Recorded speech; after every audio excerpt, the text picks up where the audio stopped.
Three, two, one. London is ready! Are you ready?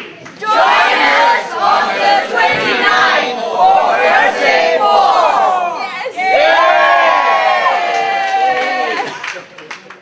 4! Perhaps I could open the question by asking what you hope to what you intend to achieve with the rally next week. Thank you. Okay, I'm not in the steering committee anymore. Let me make that clear. This is Maria who's heading it and doing an amazing job. I think the steering committee this time is outstanding. We're going to get so many people on the streets. I won't hazard a number, although I have a number in my mind. But I think it's going to be one of the biggest rallies we will ever see. What do we hope to achieve? What we hope to achieve is, and it is the case in every Bersih rally, is really for the government to know how people feel. That's what freedom of assembly is about.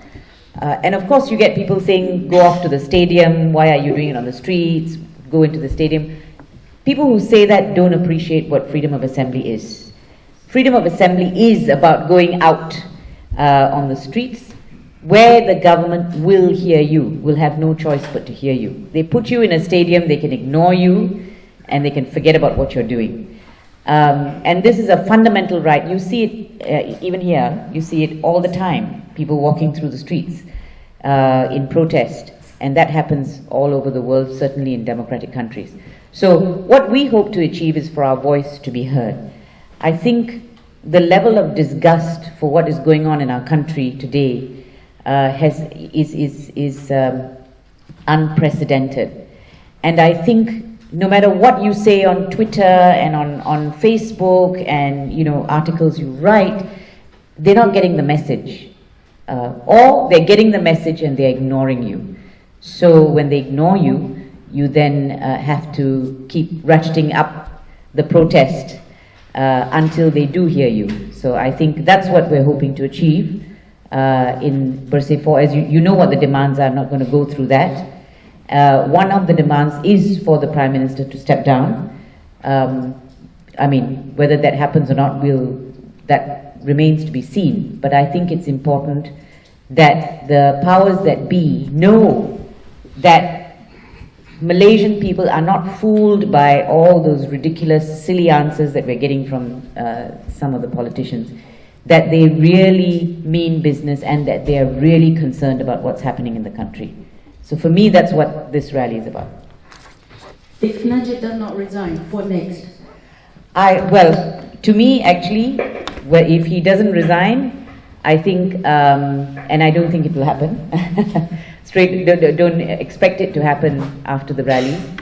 I suppose it is a question of what civil society wants to do next by way of protest. You can't force, obviously, except by embarrassing someone to step down. If he knows the extent of the lack of confidence in him, one would think that would actually propel any other self-respecting Prime Minister to step down. Whether it happens in this case, I really don't know, and I don't think so, to be honest. So I suppose, for me, at the end of the day, the answer has to be political, Mariam. I honestly think that it is a numbers game. It's a question of a vote of no confidence. It is something that has to be determined in Parliament. It is something that our parliamentarians have to be responsible for. And what we can hope to achieve is that they hear the people, if they come out in enough numbers, and that it will encourage them to do the right thing. Do you think the politicians are hearing the people? Because I don't think so. You know what they hear, but you know what the politics in UMNO is about. It's about patronage. It's about people buying people's silence. That's what I understand. And I understand that there are reasons why people are keeping quiet, not necessarily because they agree with what's going on, but because of other reasons. So for me, they know what the people are saying. They know what's on the net. They know that the level of anger, if you look at the net, and if you did a survey on the net and Twitter and everything, the level of anger is much higher than I have ever seen it, which is why I think the turnout in Bersih is going to be huge. So, do they hear? They hear, but they're not listening. And they realize that it's a numbers game. The numbers are still with the Prime Minister, and they will carry on, because that's where the power lies. Do you feel that the numbers are really with the Prime Minister? Because from my observation of social media, I think the voices against the government are far louder than the voices which are pro-government, which are essentially bought over type voices. But perhaps the government remains untouchable simply because there is no mechanism to remove the current government before the next general election. What's your comment on that, please? Well, what I would say is that, okay, here's the thing. When I talk about numbers, I'm talking about numbers of people who can effectively make a change. And that is, you're talking about the parliamentarians, all right? The 222 parliamentarians. They're the only ones who can effectively remove a prime minister legally now. Otherwise, we just have to wait till the next general elections, or unless the prime minister resigns. So those are the numbers I'm talking about, and those are the numbers which are unfortunately not huge in favor of acting against the prime minister. If you talk about the voice of the people, I agree with you. I think a lot of people are very, very disgruntled. But there are a lot of people who may well be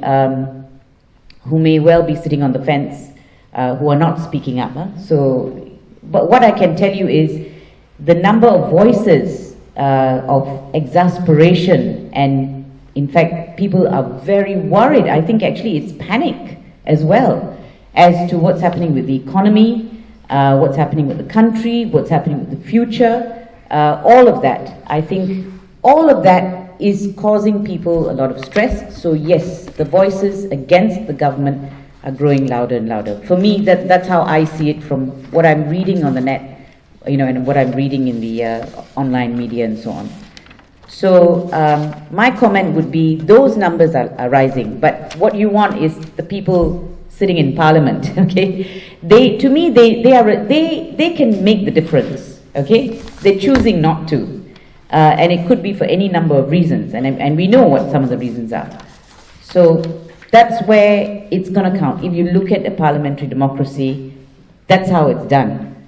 And unfortunately, we're not following the rules in Malaysia on parliamentary democracy. For example, when the news broke about the Prime Minister and his personal accounts and so on, the Wall Street Journal financial scandal, in any other, transpose it to England, for example, what would a Prime Minister in similar circumstances have done? I think he would have taken a leave of absence. Not necessarily resign immediately, perhaps take a leave of absence, but certainly remove himself from the seat of power, because you need to protect that position of the Prime Minister. So you would remove yourself from that.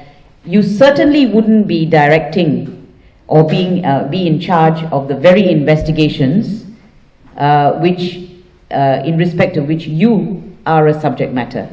Okay, so we break all the rules actually of a working democracy, and that's why we're in the position that we're in. So I mean that's also another. I can go on and on about that. That's another huge problem that we have.